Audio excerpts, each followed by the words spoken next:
Hey, God, this album's making me sick.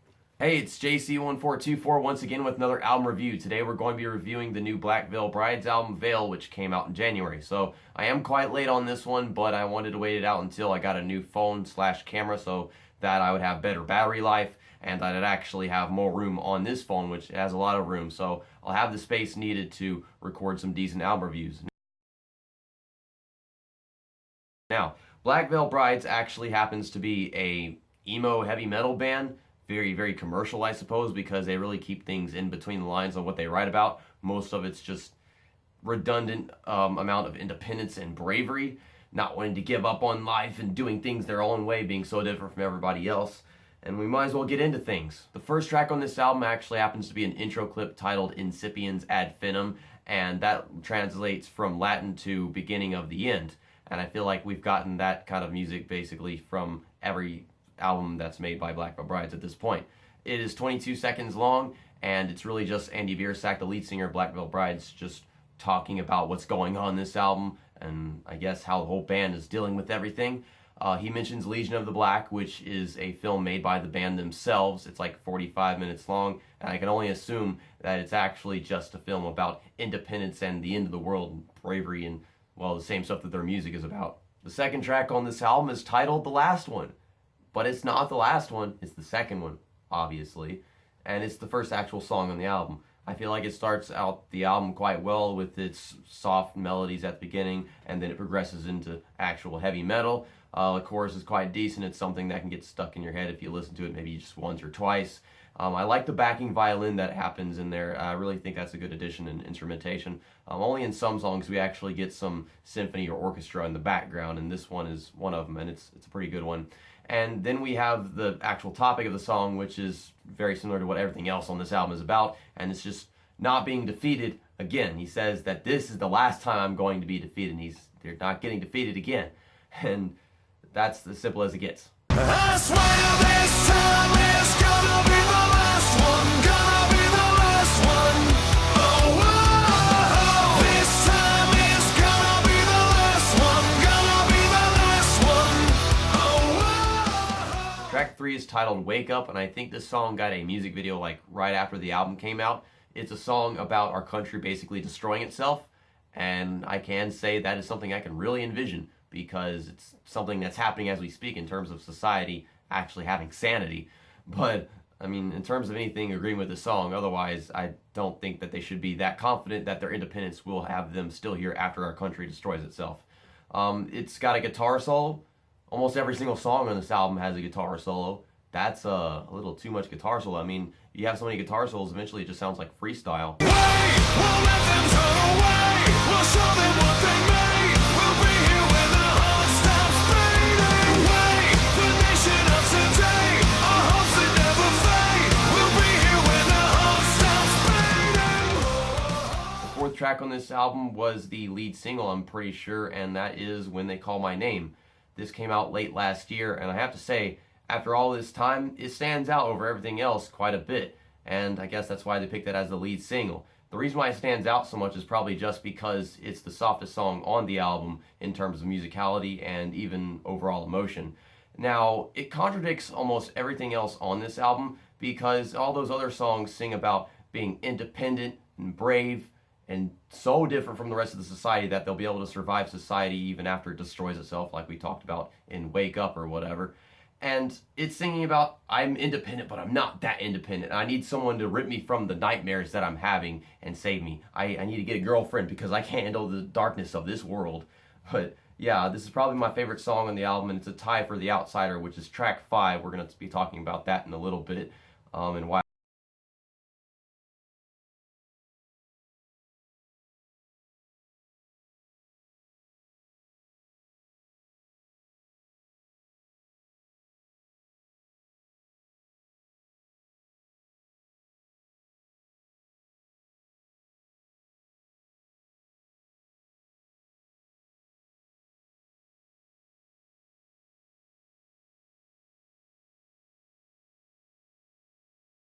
Is Andy Biersack considering converting to atheism? Because the religious independence thing that is mentioned so much in the chorus, which is actually probably the most memorable chorus on the album, gives off this atheist vibe to it, singing about how he's just living to make it to the end or something like that. And I guess that's atheism. Maybe I'm just retarded. It wouldn't surprise me if I am at this point in my life.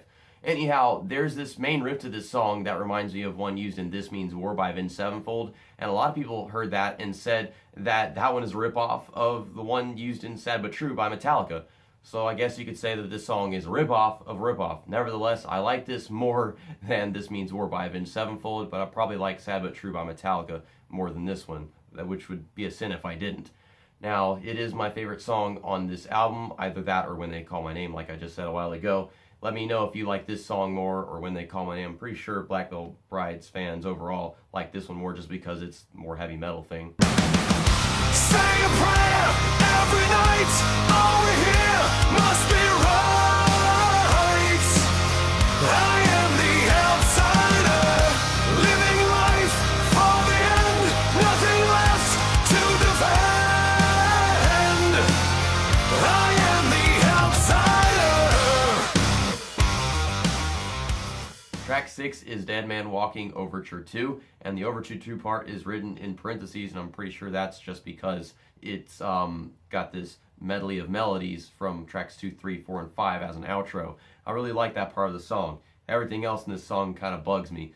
Well, not so much the beginning of the song, which uses up the soundboard quite a bit, but the majority of this song is just the chorus. The chorus is the phrase, dead man walking, I'm a dead man walking. This guy thinks he's freaking Edward Cullen or something from Twilight. I don't know. He says his heart is going Cullen and he doesn't have a soul anymore.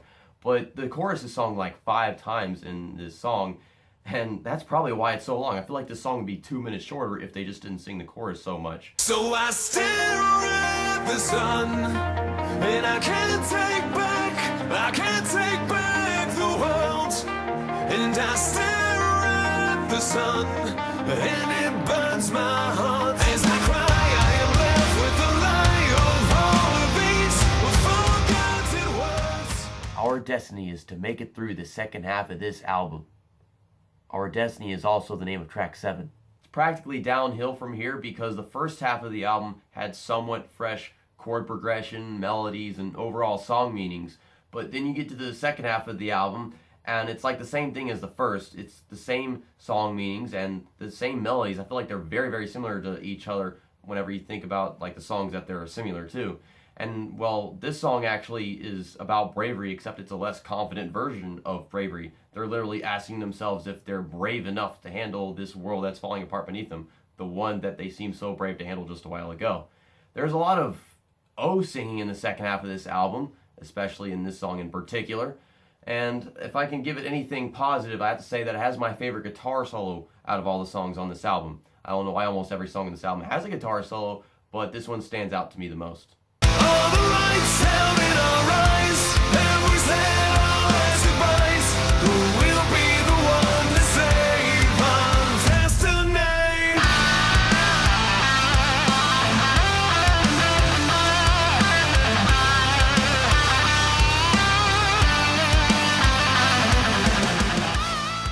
Track number 8 is The King of Pain. It is a song that has basically the same meaning as When They Call My Name, but the melody to it is very similar to the last one. And of course, the last one has the repeated, this time will be the last one, obviously, so that's different. But this song is singing about him trying to find, I don't know, the one that he wants to go through the end of the world with. It's basically him just screaming, "Where's my girlfriend? I can't find my girlfriend!" I'm so confused now. At the beginning of the album, he seemed so confident about being independent and brave and being able to handle the world as it fell apart. But now he's begging for the one that he loves to be found so that he can handle it like he can't do it on his own. I don't know. It's like he was making things up in his head earlier and now he's just all confused. I feel sorry for the guy. He really is the king of pain. Say my name, never leave your side. I will be a shadow in the night. Love and fear cannot win the fight, even with an army behind your life. Track number 9 is My Vow. It's a pretty good song. It's got a freestyling guitar solo just like all the other ones. It's about being independent and brave and yeah. And then he sings "Oh" a lot in this song. They all go "Oh" at the end of this album. And at the beginning of the album, this album is just a freaking orgasm. It's like the worst orgasm I've ever experienced. Oh, who lives in a pineapple under the sea and deep their sack?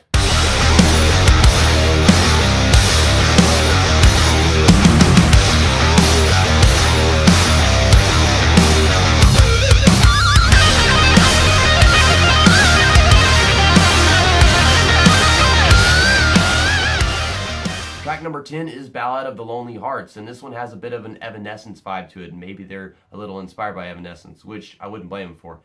Evanescence is inspirational. They got the whole symphony, orchestra, rock thing going on in this song.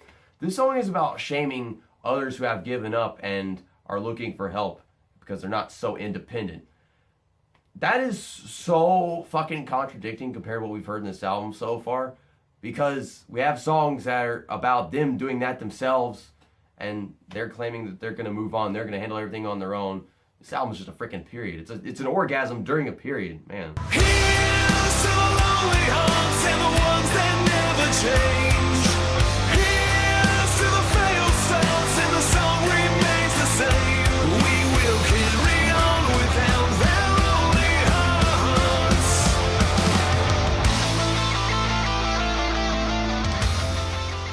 If this were your first time listening to this song and you were not aware that it was by Black Veil Brides, you'd probably assume that it was written by Nickelback, because that was the kind of vibes I was getting by listening to the opening guitar riffs.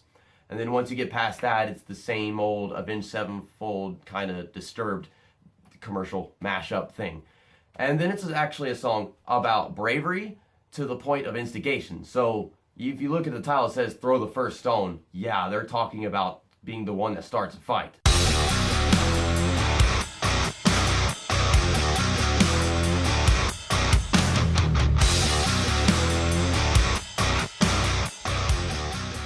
We finally made it to the final song on the album, which is also the title track, and that would of course be Vail, and in parentheses next to it, it says "This is the end."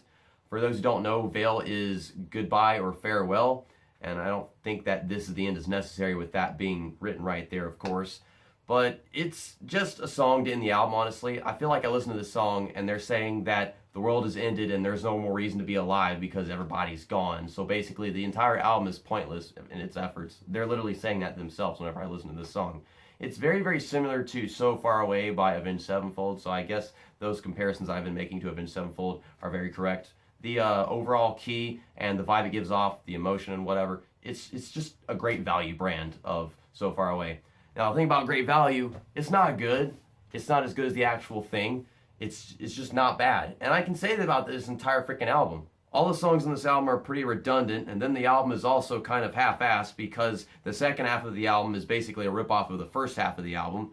And then we got songs that are ripoffs of other songs of other songs. So it's ripoffs of ripoffs of ripoffs. It's Inception. It's basically Inception, and then you can go to that intro track and you could title it Inception Ad Finum instead of Incipiens Ad Finum. I'm actually finding that very humorous. But overall, like I said with the Great Value thing, it's not good, but it's not bad. It's the whole definition of average, but at the same time, there are a few parts of this album that actually stand out to me, like I said, with the thing with When They Call My Name being different from every other song in the album, and then The Outsider, I really like the chorus of that one. We had the guitar solo in Our Destiny, and also the medley thing with the melodies in Dead Man Walking. I don't like that song. That's my least favorite song on the album, but I like the ending. So I'll give you my final rating. It is a 60%, 6 out of 10, whatever you want to call it. I think I said raking. I meant to say rating. Whatever. See you next time. That's that. And album review over. Time taking a true spark, chosen but we gave away the beat to your broken heart. I can't put it back together.